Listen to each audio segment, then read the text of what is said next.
Welcome to another episode of Fun with Flags, the Boer edition. Please take note, the following video is strictly for educational purposes, defined by the dictionary as to give someone training in or information on a particular subject. Now, according to the news today, some people in South Africa, including ministers, are not educated when it comes to flags. Now, we can't go around calling things names they really aren't because that's stereotyping. I think it's time for a definition. The definition of stereotype, according to Britannica.com, to believe unfairly that all people or things with a particular characteristic are the same. It's not fair to stereotype a whole group of people based on one person you don't like. So basically what that means is you can't go around calling something a thing that you think it is because something else that you saw that almost looked like that reminds you of something. When it comes to flags especially, a flag is this particular symbol. I think it's time for a definition.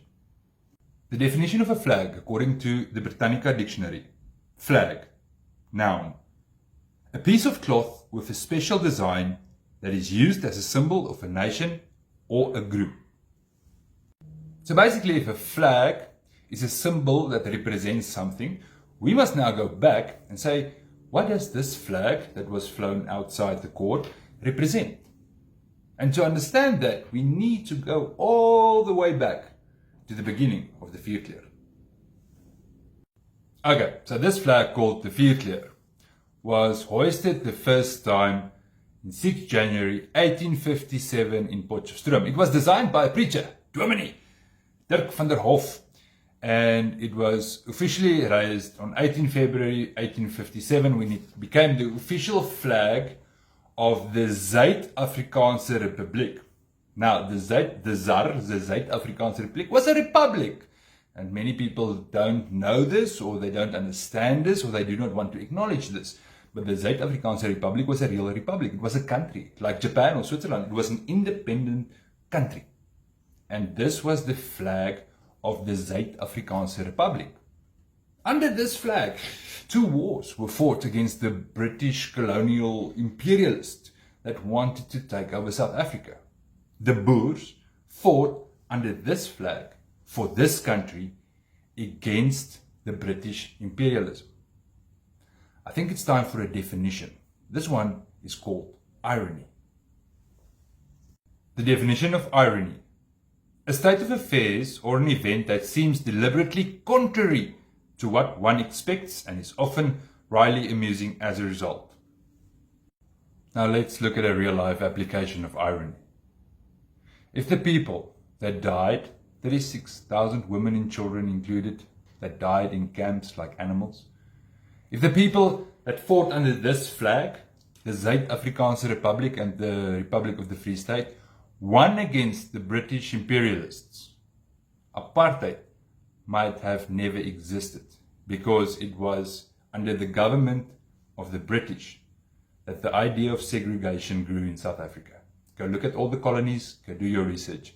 Just something to think about. Here's something else that's interesting. If you think the people might confuse the flags, it's strange that the Vierkleur looks a lot more like the new South African flag than the old South African flag. Some people might even say it's almost as if a spear was pushed into the Vierkleur to create the new South African flag. Could they have confused the flags with each other? So what happened today was some people in South Africa, including ministers, talked about the apartheidsvlag. Now, if you can Google the apartheidsvlag, you will find this flag that was officially banned by court, except for the use of journalistic and artistic expressions like this video, for example. But this flag is the apartheidsvlag that was banned. This flag is the Vierkleur flag, which is a symbol of a people. It's 2 different flags, 2 different times, 2 different ideas. This flag was officially lowered 31 May 1902 after the war against Britain. And the word apartheid was used for the first time in the year 1929, 27 years later. The word apartheid did not exist until 27 years later, after this flag was officially lowered for the last time. The problem with the Vierkleur flag is that it represents a people, a folk.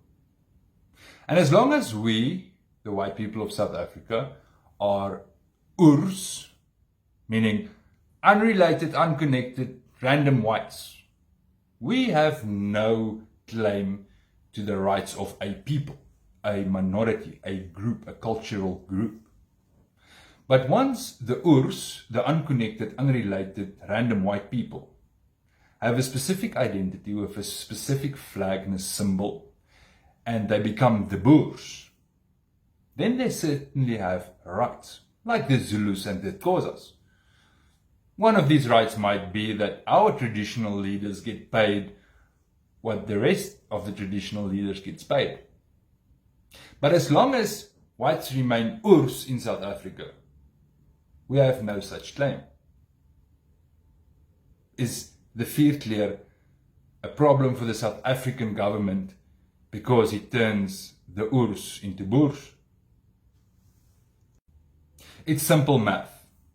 When unconnected, unrelated, random white people are under pressure in terms of their language, their culture, their traditions, their way of life, their existence, they return to their identity. And when they start digging into their identity and in their past, they revive the symbols of their forefathers. This is merely what the Vierkleur represents. It's a group of people returning to their core identity. It's a group of people that come home to the idea that they are Boer, not Boere. And if I'm correct, then we can predict that in the future, you will see more of the Vierkleur. Now, in the spirit of education and transparency, I feel the need to warn you about yet another symbol of our people, a flag on the horizon, something that you might see more of in the future. It's a humble, hard-working flag. It's called the rebel flag or the freedom flag. Now, the Vierkleur, this was the official flag of the Suid-Afrikaanse Republic and the Boer people, and we fought wars under it. It's a symbol of our identity. Whereas the Vryheidsvlag, the freedom flag, is more representative of an idea, the idea of freedom. This flag you will find where people are busy to calculated and fearlessly and structured build a new future brick by brick, a de facto free future. This is the flag that will be flown over roads with no potholes, over municipalities that actually deliver services, over schools that actually educate children, and over institutions that empower students. This is called the freedom flag. Do you know what the UNPO is? Well, I think it's time for another definition. The Unrepresented Nations and Peoples Organization, the UNPO, is an international membership-based organization established to empower the voices of unrepresented and marginalized peoples worldwide and to protect their fundamental human rights. Can you guess what flag represents us, our people, at the UNPO? I'll give you a hint. To summarize, flags are symbols that represents an idea or a group. These flags don't represent apartheid, they don't represent racism, they don't represent hate. These flags, they represent a people, an idea. These flags represent our commitment to a future. They represent our future. We are not an unconnected, unrelated group of random whites in South Africa. We are a people. We are the Boers. And these are our flags.